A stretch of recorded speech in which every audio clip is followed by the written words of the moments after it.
what's going on, everybody? Welcome to the When in Seoul podcast. Danny Cho here with Bobby Choi. Whoa, whoa, whoa, whoa, whoa. Welcome back, everyone.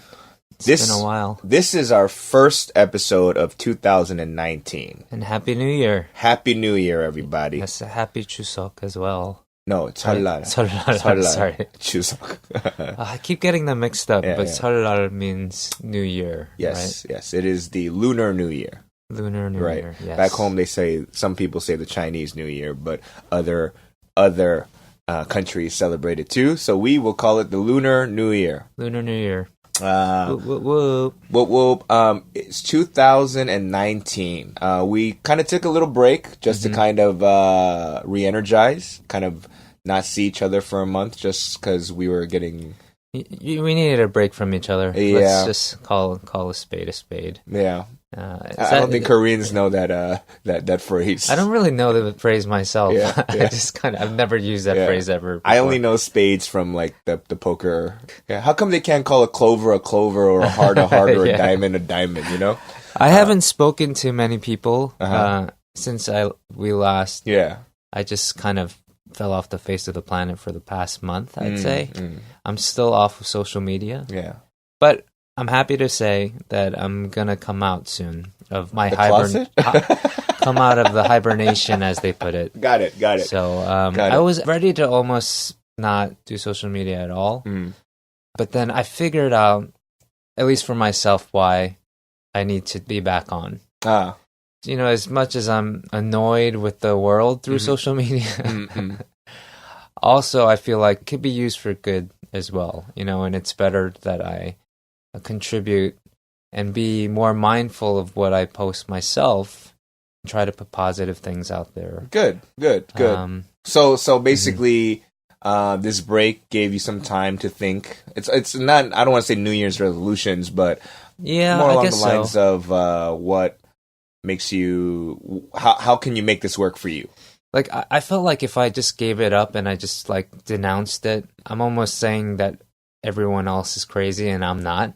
You know? Yeah. I kind of felt yeah. like that, but that's the furthest from the truth, Yeah. you know? I'm not any better than anyone else. Yeah, you're you're not a techno hipster, right? You know, like Techno hipster, is that a... No, it's not. I just made that up. I just made that up. So 2019, what has been going on with you, Bobby, in terms of, you know, we haven't spoken in a month. Well, we have, but you haven't spoken to the audience in a month. Ever since, I would say since November, Thanksgiving time, I've seen the sun maybe twice. Wow. So I was kind of in a dark hole, Right. so to speak, or to be literal, I guess. But in that time, I've been recording. So I recorded a new EP. Oh, nice. Hopefully that'll come out soon because it's all done. I just have to get it mastered. But I can't afford to master it, so I'm going to try to learn how to do that on my own. So it's a DIY type of situation. I mean, I've listened to some of the tracks and I like some of them very much. Oh, thank you. Yes. Thank you. Yes. I'm trying to be more positive this year, Thanks, Danny. you know? But honest as well, right? Yeah, I think we should both have that goal. Yeah. I think it'd be good. And yourself, what have you been doing over the break? Over the break, I had a goal when I first started stand-up in Korean that within a year, I would be doing a hour set of stand-up in Korean. And last 2 weeks ago, I actually did an hour set in Korean. Yeah, and I had the pleasure of being there. You actually got me out of the Yeah. house. I was like, Bobby, this might be a disaster or it might be real good. Who knows? Come on through. Because, you know, I know you want, I don't want to say you want to see me fail, but if you did see me fail, it would actually give you some joy. I wouldn't put it that way. I would say I would find it hilarious to see you in that position. Right. Not that I like to see my friends fail, but I like to just laugh at my friends when they're down. That sounds so bad. Yeah, it did. It's messed up. No, I just like, you know, just to remind you that it's fine. You know, you make mistakes. Yeah. You can, well, especially when you're trying something so new and Right. you're actually doing a great thing. So I'm really proud of what you're going for, and I'm proud to be your friend, and I'm proud that, you know, I'm associated with people that take chances. Also want to put out there that, I mean, when you're friends with people that do take chances, you know, it's okay to laugh together. Absolutely. You know, Absolutely. I think that's the kind of dynamic we have with each other. Yeah. Hopefully that's why this podcast is still going, because I feel like we have this chemistry that allows us to kind of crap on each other. Yeah. I mean, you know, like, so the hour. That's not a phrase, by the way, for our Korean listeners. Crap on each other. Yeah. It's just, that's the PG version that just us. Is the she on each other, right? but what happened with this set was there were moments where it was going well, and then there was moments when the crowd kind of, I don't want to say turned on me, but they got a little bit awkward. Their butt cheeks clenched. Yes, as we would say. Yes. My mom likes to say this phrase in Korean. 똥구멍이 벌렁벌렁거려. Okay, I'm gonna guess that means the same thing. Yeah. So like, but she uses it along the lines of when 똥구멍이 벌렁벌렁거려. Okay, I'm right. Please continue. But it's kind of like, you know, when you almost get into a car accident and then you have the oh no, and then your butthole pulls. Where did she come up with that? I don't know. Like, that's what my mom says, right? So there were moments when the audience. Yeah. Although, you know, I was there. I think you did great. I had a great time. I laughed a lot. I probably laughed more than other people because maybe I get your humor. And I get what you're going for, and I'm not that 똥구멍 벌렁. I don't have that thing going. And I understand why Koreans, you know, they would hold back laughter for some of your jokes, because some of your jokes are pretty risque and even raunchy, if I'm allowed to say that. Yeah. I kind of get it. I get it. Yeah, I mean, I understand. I understood too. They're laughing inside, though. But that doesn't help me, man. That really doesn't help me. You know, it's you know, I have to feed off the energy. But overall, it was a rough draft, and I need to continue to work on this hour. And you know, the finished product. I think it's amazing that you have an hour. You know, given that Korean is your second language.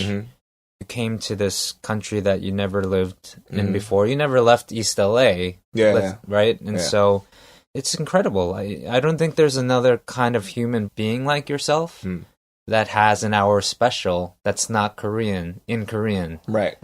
That's very unique and something to be proud of. You actually went over an hour, right? It was like an hour 10. And yeah, it was really fascinating to watch. I thought it was really funny.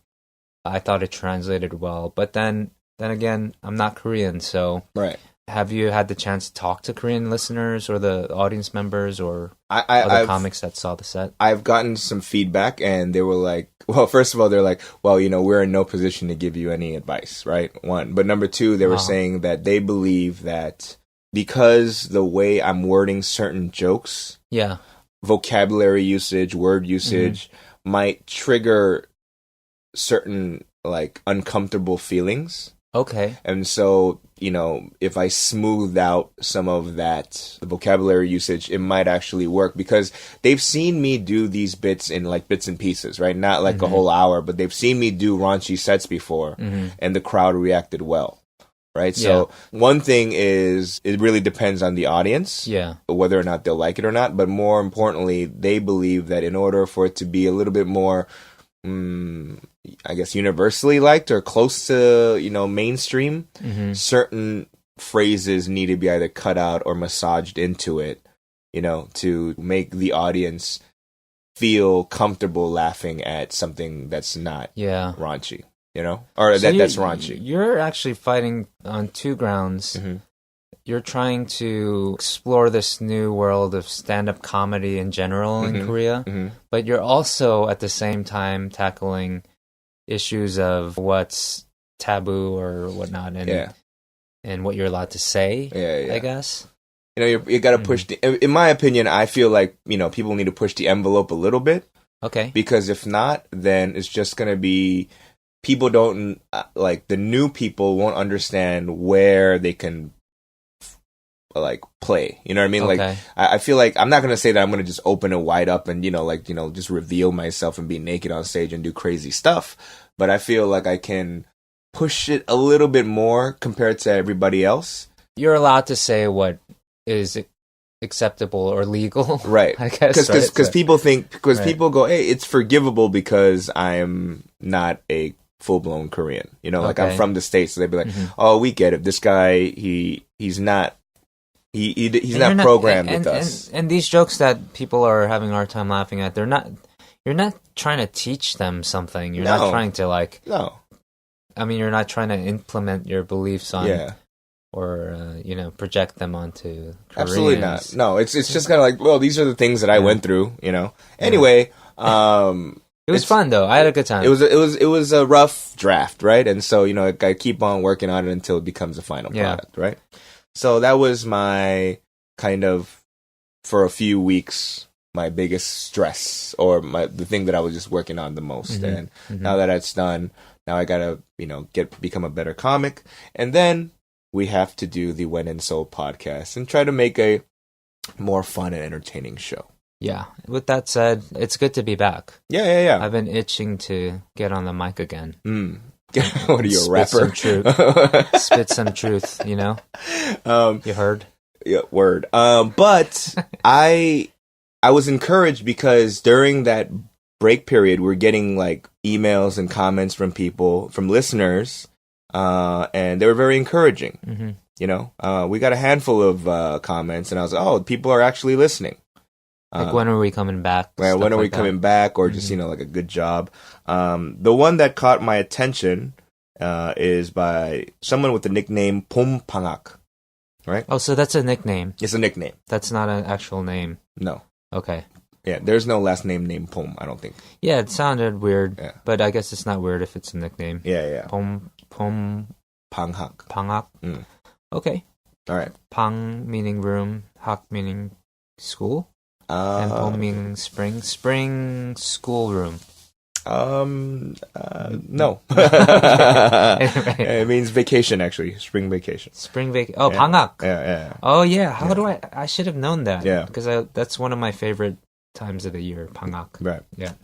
So, by the way, when's the last time you had a 방학, dude? You're like 45. What are you talking about? Hey, there's nothing wrong with being 40. Hey, I'm not 45, by the way. Stop taking years off of my life. Oh, I was like off of your age. I was like, no. So, I want to paraphrase, but she goes, hello and thank you from a fan. Hi, Bobby. Hi, Danny. I'm a regular listener to your podcast. I've become your fan. You guys are very amusing and funny together, and I seriously think you could become the next Cult 2 show or Mebul show duo, right? Which is, those are other podcasts that are really popular. Cult 2 show, they're like celebrities. They have like a radio show. Okay. They're on TV. They've been doing it for a while. Bobby, I don't know if you know, but you are actually very funny. Oh. And I don't know, because spring schoolroom is not that funny, but I don't know. We'll see. You can be hilarious if you want to. You can become a comedian plus a singer if you put your mind to it, I think. Oh, that's really nice. Yes. Bobby, you're probably not so comfortable making jokes in Korean, but being a Korean woman, I find it absolutely adorable and hilarious when you utter some awkward Korean sentences. Like that episode where you got angry at a rude person and you said something like 난 78인데 or something about your age. That was so funny, it cracked me up. Okay. And you're always very witty. As witty as Danny. 당연하지. Okay. And then she goes on to say about, like the chemistry between us and, hopefully we have a good 2019. So thank you, awesome. 봄방학. The reason why I bring this one up is because 봄방학님 did not give me any encouragement in this thing. What are you talking about? She said that I was just as witty as you, saying that you're very funny, right? So that would say that that's a compliment right there, saying that you're entertaining. That's not a compliment. That's not a compliment. It might be a compliment to you, but for me, it felt more like, oh man, I got to step my game up because I'm not adorable or hilarious to this woman. Or maybe that means I need to step my game up even more because I don't find you that funny. So I want to curse you out so bad, man. You bia. But on a serious note, thank you everybody for sending your comments. Please do send emails. more comments because we'd love to read your comments on the show. Yeah. So we want to interact with our listeners because we always wonder if we have any. Yeah, we were talking about this. We'd love that interaction. Do more if you especially have questions or you want to comment on something we said or correct us if we've said something incorrect. Right? Please, by all means, send us your comments. Please email us at peninsulapod@gmail.com, or you can leave comments on iTunes, social media, bbang. So various avenues. Just email us, and if they catch our eye, we'd love to read them on the show. Now this is going to be a terrible segue, but since it's 설날 is coming up soon. We as Korean Americans really don't celebrate Lunar New Year back home. I don't. Like my parents, we celebrated on the 1st of January. I basically didn't know what it was till I moved to Korea. Right. I mean, there are certain random festivals back home. I know there's the Chinatown Festival, and there's things like that. But here, it is a red day on the calendar. Right. It's a holiday. Right. It's a big one. And I didn't really get that until it was, January 1st. And I saw people working and not really caring that it was New Year's Day or New Year's Eve for that matter, the night before in Korea, my first year. And so every year I don't look forward to New Year's Eve anymore. I don't go to I don't know, maybe it has a lot to do with my age. But this year I just stayed in. And those parties are expensive, It's like $100 plus to party and go 10, 9, 8. And and then you have to kiss somebody, but you're married, so you can kiss her whenever you want. But they do take more time off or make a bigger deal about 설날 in Korea than they do January 1st. Right.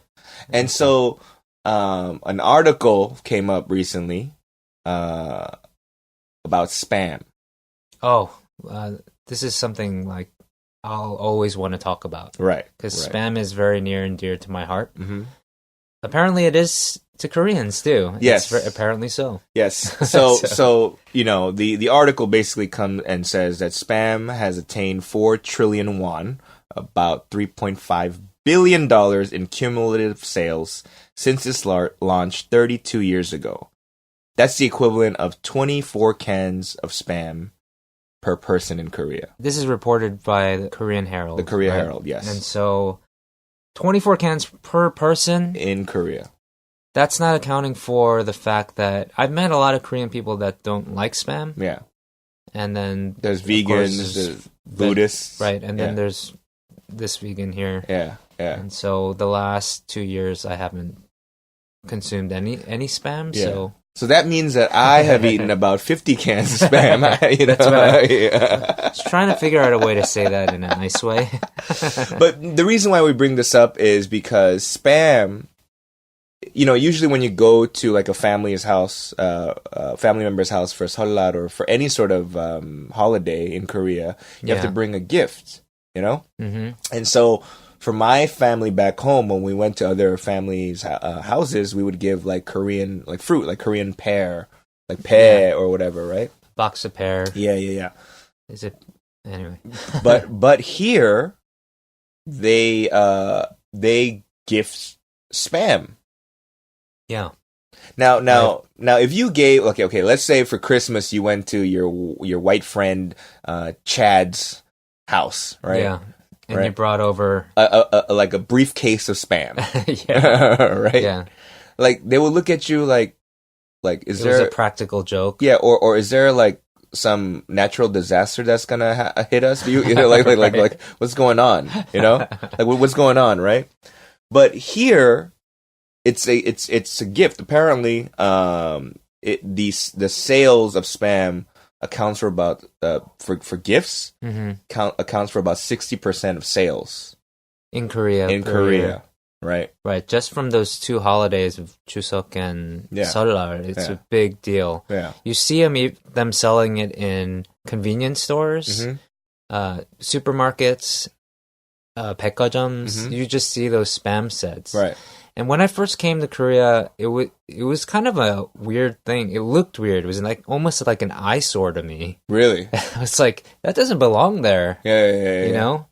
But then now when I see it, it's like comforting.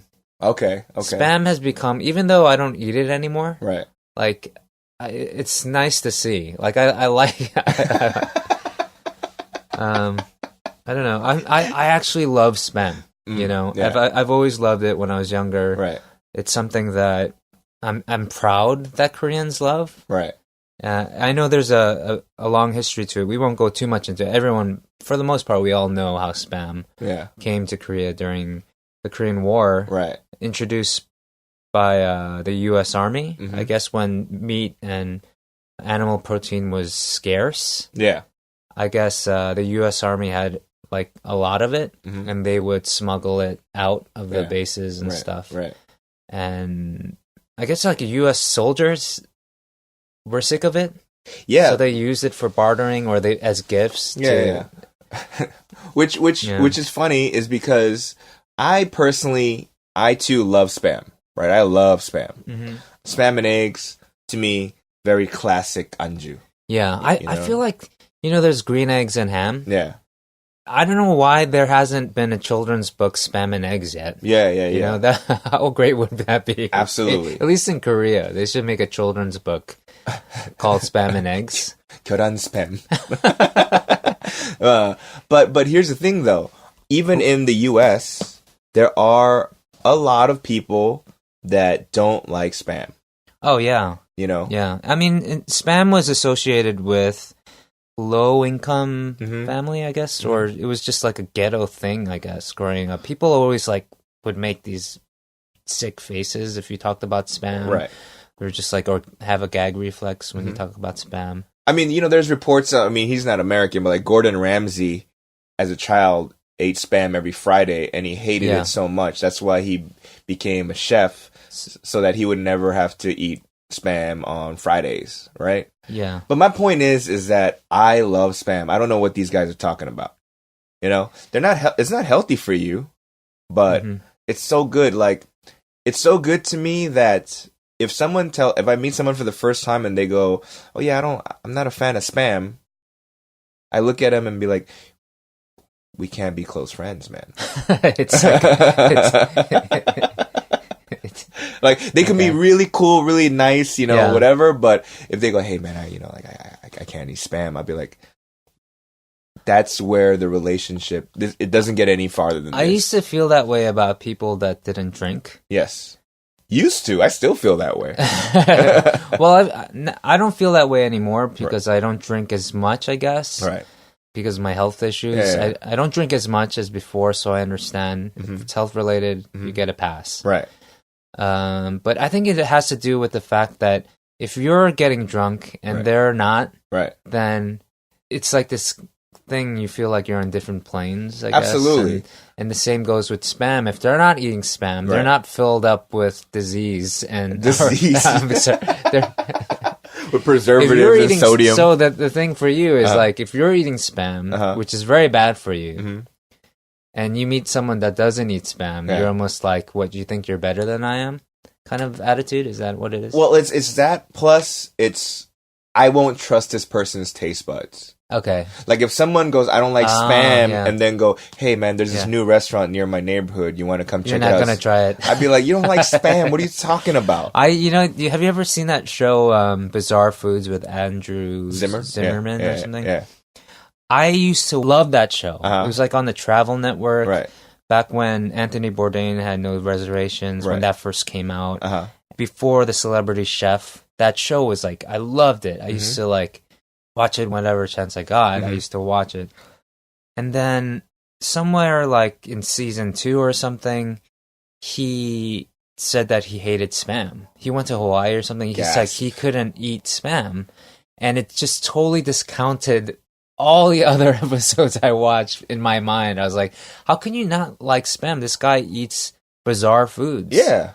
You know, he's been eating like spiders and insects and, you know, like smelly tofu even, you know, which I love too, but it is weird. Yeah. You know, but he won't eat Spam. I thought like kind of made me distrust his taste buds as well. I personally like Spam more than a lot of things that he eats. Like, you know, I'm sure I haven't seen all the episodes, but I'm sure he's eaten like bugs and stuff like that, right? Yeah. You know? But it also made me love Anthony Bourdain even that much more. Because when he had Spam on the program, he would actually love it. You know, he's actually been... He's a champion of Spam. Yeah. I mean, when he goes to Hawaii and stuff, it's like always on his show. Right. They have to talk about Spam, you know? Right.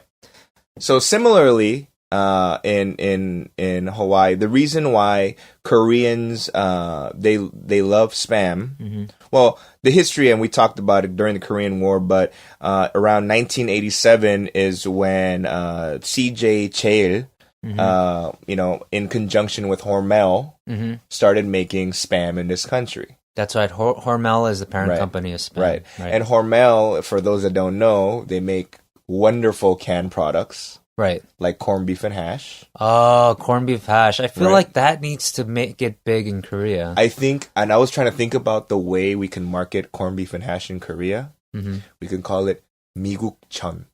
미국천? 미국, American like, you pancake? know, you know how, like, you know, they have chun here, right? Yeah. You know? Yeah. So like the dokdujan, or they have the 감자전, right? So it's like a 미국 고기 감자전.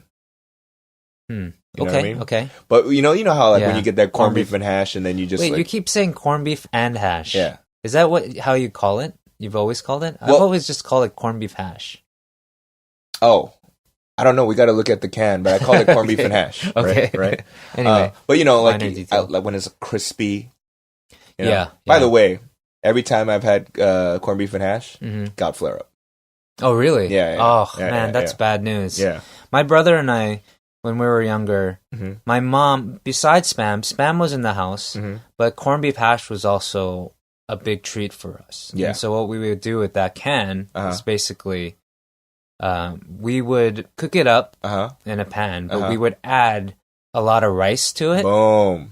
And then mix it up and make like a 볶음밥 with it. Oh. Like a fried rice, corned beef hash, fried rice, and then get out of here. The topper is Tabasco sauce. Woo! Right? Oh no, actually the topper is the fried egg. Right. You put a fried egg on top of that, you're good. Yeah. Oh man, dude, I had a gig at the army base in Yongsan, and I wasn't excited about doing the gig in English.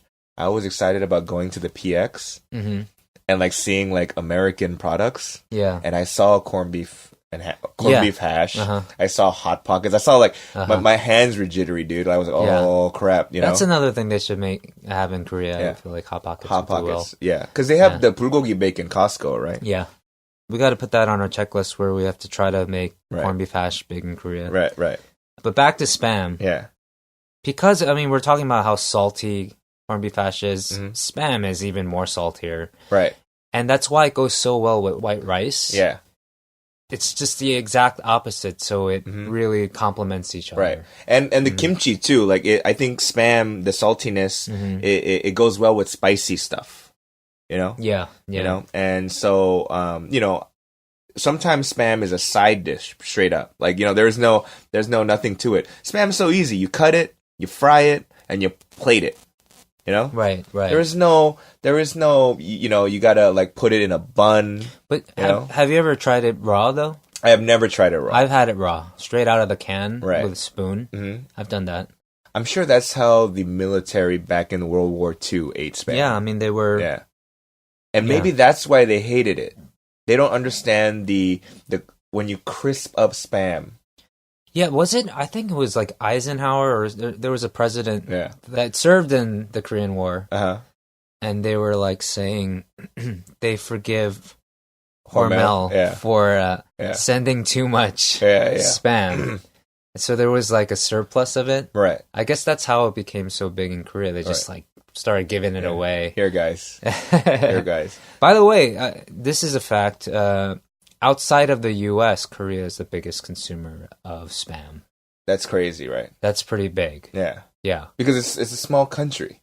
Yeah, yeah. You know? Everyone knows also it's spam is huge in Hawaii. Mm-hmm. Hawaii, of course, there were army bases. Pearl Harbor, and so that's how they were introduced to spam. Yeah, apparently during the World War II, they couldn't they had Japanese internment in the mainland, but they couldn't intern all the Japanese in Hawaii because there's just too many. Yeah, right. So but what they did was they restricted fishing, and that was a major source of protein on the island. Right. But once they restricted fishing, then they had to resort to spam as their protein substitute. Wow, look at you, man. Right. Professor of spam. Spam spurt. Spam spurt. And so, like, by the way, for those that have not been to Hawaii, this is how much I love spam and how much spam is important to Hawaii, right? So I went to Hawaii and it was morning and I went to McDonald's to get breakfast. Mm-hmm. And, usually I go to McDonald's breakfast. To me, it's always the same thing. It's an Egg McMuffin with a hash brown, right? Yeah. You break the hash brown in half, you put it inside the Egg McMuffin, throw some ketchup in it. It's crispy, it's salty, it's just perfect. Yeah, good balance. So I'm waiting for this Egg McMuffin with hash brown that I've always gotten when I was, even as an adult. But I saw this side menu at McDonald's, and it was Spam, eggs, rice, Portuguese sausage. Yeah. And I said, wait a minute, what? Yo, Egg McMuffin could You're just talking about a Korean surjip with anju. Exactly. Spam and eggs, man. It was, and maybe that's why I'm an alcoholic a little bit, because like to me that's the perfect anju. It is. Now Koreans would call it dukia, Oh, really? Would they? Because it's all grease. There's nothing to cut the it's egg, it's spam, it's Portuguese sausage. My favorite bar in Korea is a Rush Bar, right? And they have spam and eggs on they're a bar. Yeah. It's a pub. Right. They have beer food. Yeah. Which are like fries, chicken wings, and there's spam and eggs on their menu. It's perfect. I love that, right? Mm-hmm. It feels like, even though I don't eat that stuff anymore, right? Just knowing that that's on the menu is very, very, it makes me feel at home. Yeah. Okay, so how is what's the perfect way for you to eat spam? Like, what's one way where you're like, oh, this is hard for me to not eat? A hard way to eat spam? No. Meaning like, you've eaten it straight out of the can. Yeah. I'm sure you've had it in many different deliverable forms. Oh, right? yeah. You know what? What's your preferred spam intake style? That actually, I'll tell you that, but that actually reminds me of something. Let me answer your question first. Mm-hmm. I love it really thin and crispy. Mm-hmm. Like I'll like overcook it, right, to make it like bacon. Right. That's my favorite way to eat it. Yeah. Over rice, right, and with an egg. Okay.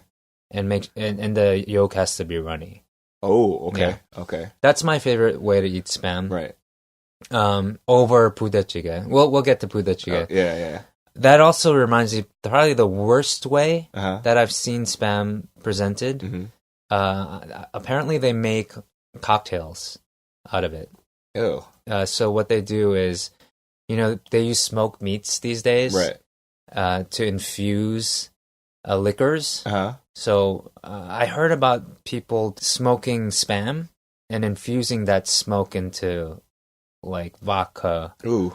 Or certain kinds of liquors, and then they put that into a cocktail. Would you though try it though? I would probably try it, but it's weird. I've had like smoked salmon vodka, vodka that tastes like smoked salmon. Okay, and it's weird. Mm-hmm.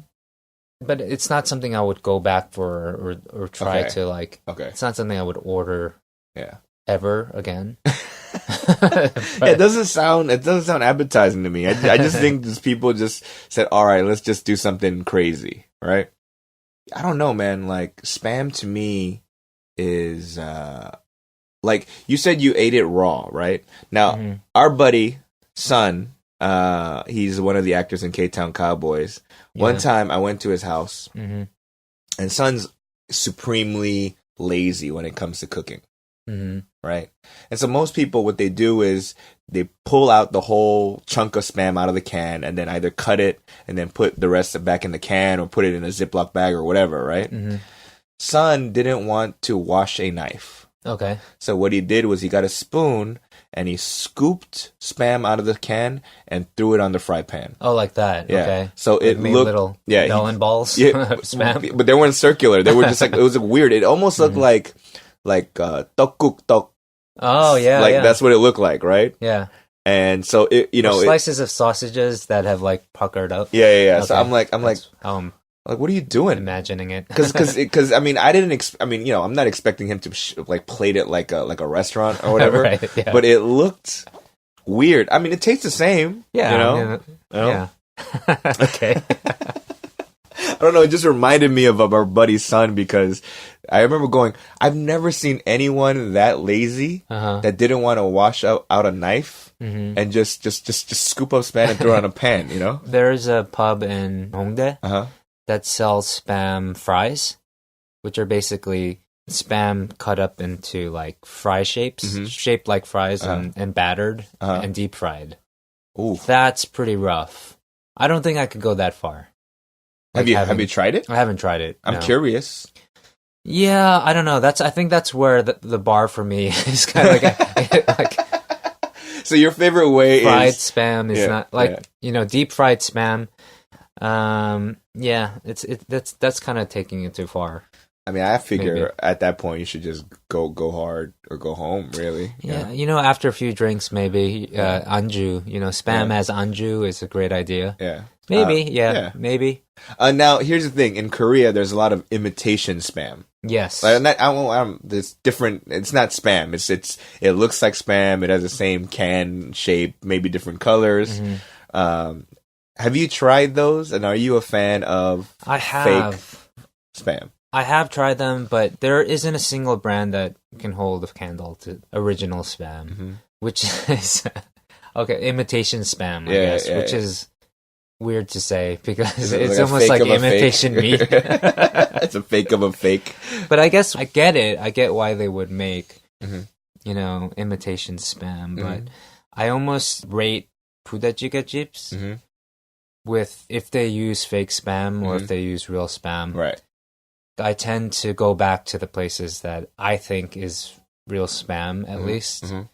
Especially if I'm going to take someone to go have it. Yeah. I remember, actually, I took Daniel Dae Kim. He saw me do a post of Boodae Jjigae on Instagram or something, and he had visited Korea, and he's like, "Hey, Bobby, let's go get some Boodae Jjigae. I've never had it before." And I was like, "What? Word?" Yeah. He lives in Hawaii. Like he's been in Hawaii for quite some time. And I was like, "You never had Boodae Jjigae?" Yeah. For those that don't know, for the non-Koreans, Bude찌게, it's basically translated as like army base stew. It's like a kimchi jjigae, right? With Spam in it. Spam and a lot of stuff. A lot of other stuff. And so I took Daniel Dae Kim. It's weird to me that he's never tried it. So I was like, "You're Korean, man." Yeah. But then I realized, it's probably because he made all that money off of Lost and Hawaii Five-0. It's like poor people's food, maybe. I don't know. I'm just kidding. No. You know what? Maybe what sensitive. it is when he comes to Korea, like the people that he meets are like like maybe like people in the entertainment business and whatnot. And usually their restaurant. That's what I was getting to. So when he visits Korea, he gets the good treatment. Right. So people take him to get Hanu and like Karbi and the good stuff. Right. They're not gonna like take them to stuff we eat that we like. Yeah. I mean. So I don't know. Now I'm like touching on like. Anyway. No, why don't you know what? Next time DDK comes, we're gonna go eat 부대찌개, and afterwards we're gonna eat 번데기탕, right? Like, there's no way that any of his any of his folks. Yeah. Like any of his people. Something I like too. Bandegi tang, if you don't know what that is, that's like silk pupae. Silkworm. Silkworm? Yeah. Which looks really gnarly. Yeah. But I actually really like. They have that in cans too. Yeah. So not by Hormel. There's a theme here.